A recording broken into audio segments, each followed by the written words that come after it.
आज हम बात करेंगे सूर्य शनि कॉम्बिनेशन, है ना, सन सैटर्न कॉम्बिनेशन के बारे में। और इस कॉम्बिनेशन पे ऑलरेडी काफ़ी कुछ बोला जा चुका है ना, मेरे खुद की वीडियोस भी काफ़ी इस कॉम्बिनेशन के ऊपर हैं। पर आज हम कुछ इसमें कुछ नया हम लोग एलिमेंट ऐड करेंगे। हम इसको समझेंगे in the context of astro vastu. ठीक है, तो देखिए इसमें दो पार्ट है ना, एक हमारा सूर्य है, एक है शनि। ठीक है, तो ये दो हिस्से हैं ये, है ना। तो आपके हॉरोस्कोप में आपके जीवन में ये दो हिस्सों को दर्शाएंगे। तो पहला हिस्सा जो सूर्य का हिस्सा है ना, कॉम्बिनेशन में वो बहुत प्राउड है ना, वो बताएगा, वो ये चाहता है कि मेरी मेहनत सबको दिखनी चाहिए, है ना, लोगों को बोलना चाहिए हाँ आपने ये किया है ना, अप्रिसिएशन चाहता है, क्योंकि वो लाइमलाइट में रहेगा, वो सूर्य का वो गुण है ना। सूर्य जहाँ रहेगा वहाँ चमक रहेगी, तो अपने को वो चमकाना भी चाहता है। और दूसरा हिस्सा है इसका कि जो पता है डरपोक नहीं, है ना, बट ज़्यादा सावधान रहो, जो कि है शनि का गुण।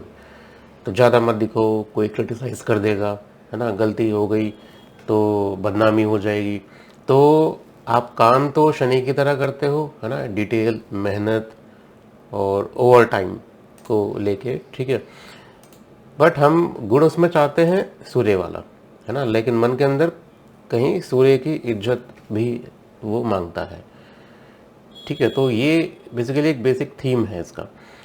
अब जरा अपने घर को भी आप लोग याद करो, है ना, तो ज़्यादातर जिनके हॉरोस्कोप में कॉम्बिनेशन हो, ठीक है, अभी हम लोग किसी पर्टिकुलर साइन की हम बात नहीं करते हैं, ऑब्वियसली बात है कहीं पर सूर्य फ्लिक्शन होगा, है ना, लिब्रा में, शनि हमारा एफ्लिक्शन में आ जाएगा एरीज में, तो अलग अलग पोजीशंस होंगे डिपेंडिंग ऑन इट, वो इसके इम्पैक्ट भी ऊपर नीचे होंगे। बट मैं अभी जनरल सूर्य शनि के कॉम्बिनेशन अगर हम बात करें, ठीक है, हॉरोस्कोप में किसी भी हाउस में हो, ये अपने प्रभाव ये रखेंगे दोनों। ठीक है, तो आप देखोगे कि ज़्यादातर ऐसे लोगों के घर में, है ना, जहाँ भी ये स्ट्रॉन्ग होता है कॉम्बिनेशन, है ना, उन लोगों के घर में पूरब की साइड से, है ना, ईस्ट की साइड से हमें पता है कि सूरज की धूप आनी चाहिए, वहीं कुछ गड़बड़ मिलेगा। ठीक है, या तो कोई बड़ी बिल्डिंग सामने खड़ी होगी, धूप कट जाएगी, है ना, उसमें कुछ रिस्ट्रिक्शंस आपको मिलेंगे जिस जगह से धूप आ रही है, या उस साइड की विंडो हमेशा बंद रहेगी, है ना, या भारी पर्दा लगा होगा, या वहाँ जूते का रैक, कचरे का डब्बा, है ना, या स्टोर जैसा माहौल वहाँ देखने को मिलेगा, या मीटर बॉक्स वहीं लगा हो। आप समझ रहे हैं बात, तो कुछ ना कुछ आपको रिस्ट्रिक्शन मिलेगा। ये सैटर्न के साथ होने का ये रिजल्ट है। ठीक है, ठीक वहीं जहाँ सुबह की पहली रोशनी गिरनी चाहिए वहीं रुकावट स्टार्ट होता है। तो मतलब ये सिंबल बहुत सीधा है ना। सूर्य क्या है? रोशनी है, सम्मान है, पिता है, आत्मविश्वास है।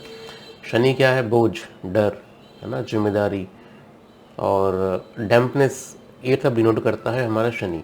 तो दोनों की लड़ाई सीधे घर की धूप पर लिखी होती है।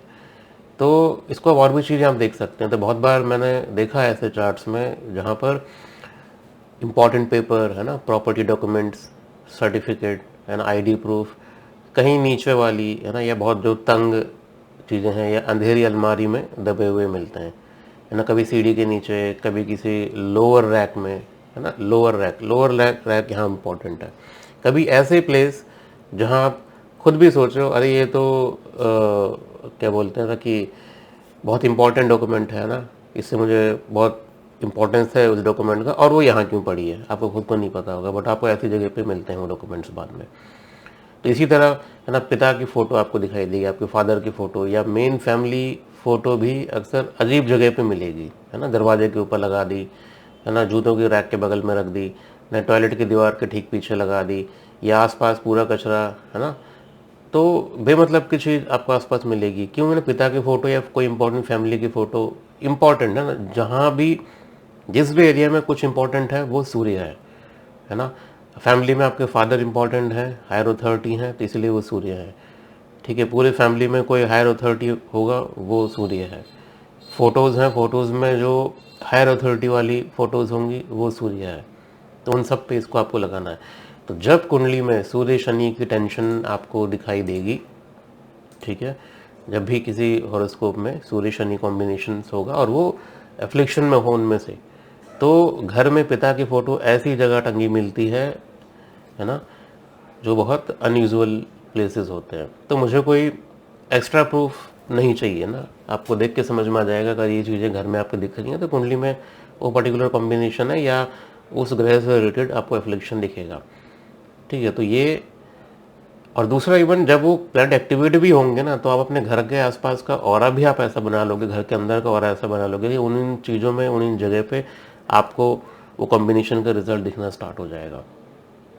ठीक है, तो अब आप अपनी आदतों को भी इसमें देख सकते हैं। तो आप शायद पूरे घर में घूम घूम कर ना एक्स्ट्रा लाइट्स बंद करते होंगे, इन लोग का हैबिट बन जाता है ना, सन सैटर्न कॉम्बिनेशन है तो वो लोग घर में कोई एक्स्ट्रा लाइट दिख जाएगी जली हुई तो जाके बंद कर देंगे, है ना, कि बिजली का बिल ज़्यादा आएगा, कुछ भी कारण हो सकता है। बड़ा देखिए ना, ये लोग घूम घूम के लाइटें बंद करते हैं, है ना।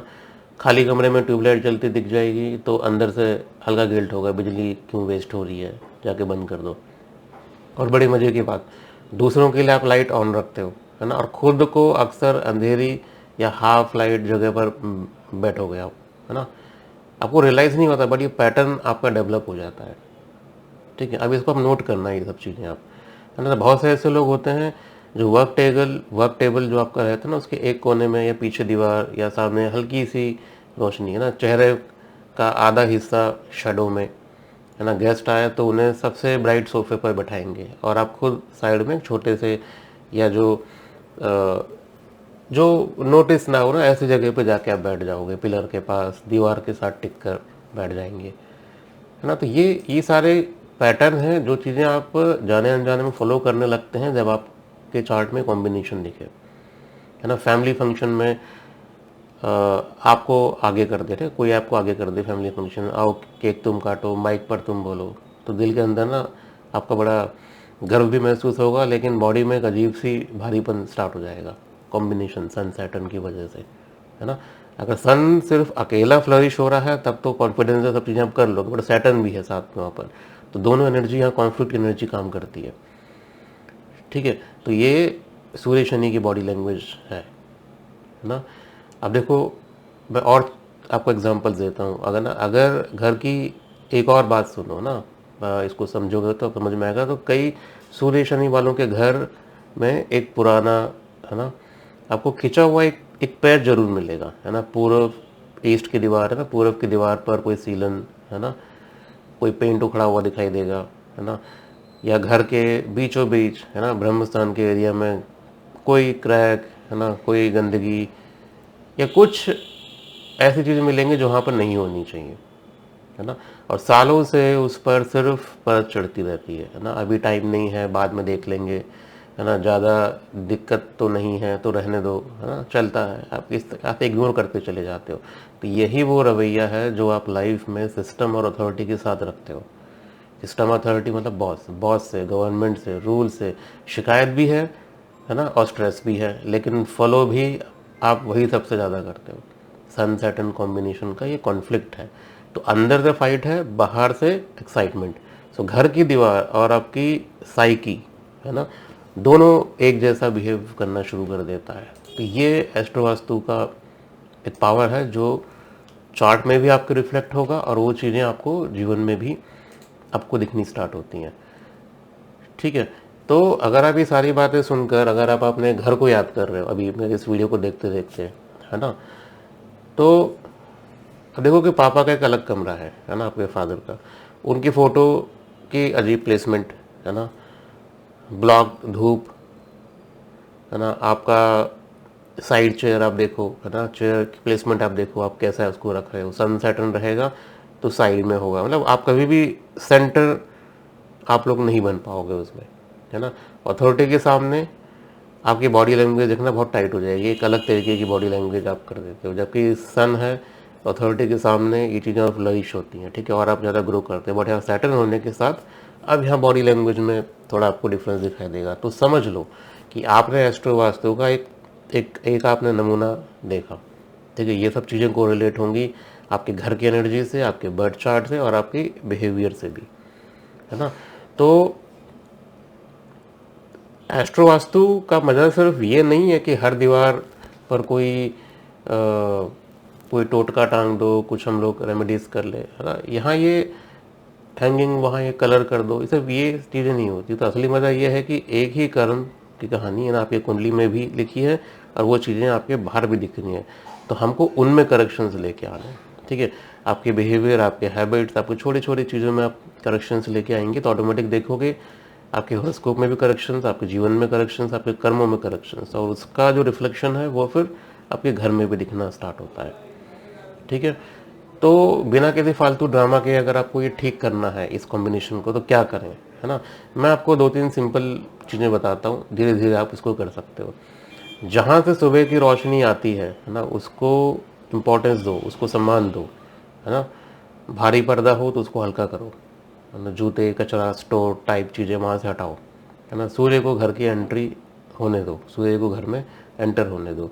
जो डॉक्यूमेंट्स आपके सम्मान और जिम्मेदारी दर्शाती हैं, है ना, प्रॉपर्टी पेपर, कोई सर्टिफिकेट, कोई आईडी, उनको किसी अच्छी साफ, है ना, आँख के लेवल, है ना, आई लेवल पे रखने वाली चीज़ हो, अलमारी वहाँ पर रखो, है ना। उनका भी स्टेटस है ना, उन्हें ज़मीन या सीढ़ी के नीचे मत दबाओ या उसको ज़मीन से फ्लोर से टच करा के मत रखो। पिता की फ़ोटो है ना, मेन फैमिली फ़ोटो है कोई भी, उसे ऐसी जगह से निकालो जहाँ वो शेमफुल या बहुत टाइट लगे, है ना, और उसे एक साफ और सम्मान वाली जगह दो। इससे ये चीज़ें ठीक होंगी आपको, है ना। ना जूतों के पास, ना टॉयलेट्स के पास, है ना, या उसके आसपास ऐसी जगह पे चीज़ों को मत रखो। घर के बीच या पूरब दिशा की दीवार, है ना, इस दिशा की जो दीवार है, जो पुराना सीलन या क्रैक, है ना, ये सालों साल से पेंटिंग नहीं हो रखी है ना, तो उन सब चीज़ों को वहाँ से हटाइए, उनको करेक्शन करिए, थोड़ा थोड़ा करके उसको रिपेयर करना शुरू करो। तो ये सिर्फ दीवारें नहीं है, ठीक है, आपके अंदर चलने वाला, समझो कि ये आपका एक सबकॉन्शियस माइंड पे भी इसका असर पड़ता है। ठीक है, धीरे धीरे आपके हैबिट्स भी बदलेंगी और अब देखोगे कि आप अपने आसपास की चीज़ों को आप ठीक कर रहे हो ना, वैसे वैसे आपका भी नेचर, आपकी भी हैबिट्स बदल रही है। ठीक है, ये सब करते करते अंदर का सूरज भी आपका उगेगा, है ना, और शनि का बोझ भी थोड़ा हल्का होगा। तो ये छोटी छोटी चीज़ें हैं जिसको किया जा सकता है। ठीक है, तो अगर आज ये बातें सुनकर आपको ये लगा कि अरे ये तो मेरी ही स्टोरी है, या आप इसको रिलेट कर पा रहे हो, और आपकी कुंडली में भी सूर्य शनि का कुछ तो मामला है ना, और जरूर ये देखिए इसमें से कुछ चीज़ें हैं जो मैंने सूर्य की बताई हैं, कुछ शनि की बताई हैं। हो सकता है कुंडली में अगर आपके सिर्फ सूर्य एफ्लिक्शन है, बस शनि के साथ नहीं है, तो भी ये चीज़ें आपसे रिलेट होंगी। आपकी कुंडली में सूर्य शनि नहीं है बट शनि एफ्लिक्शन में है, कहीं भी बैठा अकेले, तब भी ये चीज़ें आपसे रिलेट होंगी। ठीक है, तो समझ लो आपको एस्ट्रो वास्तु का जो सब्जेक्ट है वो आपको सूट करेगा, वो आपको समझ में आने लगा है।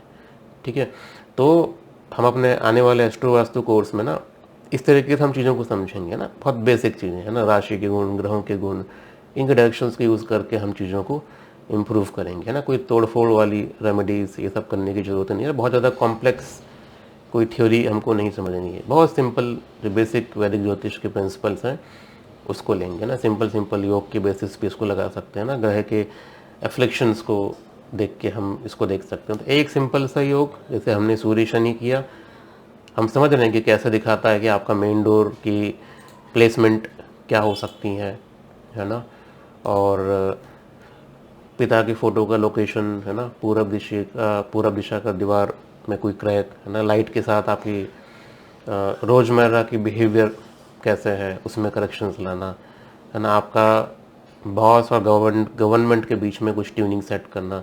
तो जो लोग आज इस वीडियो में, है ना, अपने घर और अपने अंदर दोनों को अगर आप कोरिलेट आप कर पा रहे हो तो उन्हें ये कोर्स सच में मज़ा आएगा। ठीक है, उन्हें ये करना चाहिए और धीरे धीरे आप अपने घर को भी सुधारेंगे, अपने को भी सुधारेंगे, है ना, और अपने अंदर के वो जो ग्रहों के तत्व हैं, उसकी जो एनर्जीज़ है वो भी आप कोरिलेट करके उसको भी आप इम्प्रूवमेंट में आप ला सकते हो। ठीक है, तो कर्म को सिर्फ कुंडली से नहीं, है ना, घर की दीवारों से भी पढ़ना हमको आना चाहिए और उसको धीरे धीरे ठीक करना आना चाहिए। धन्यवाद।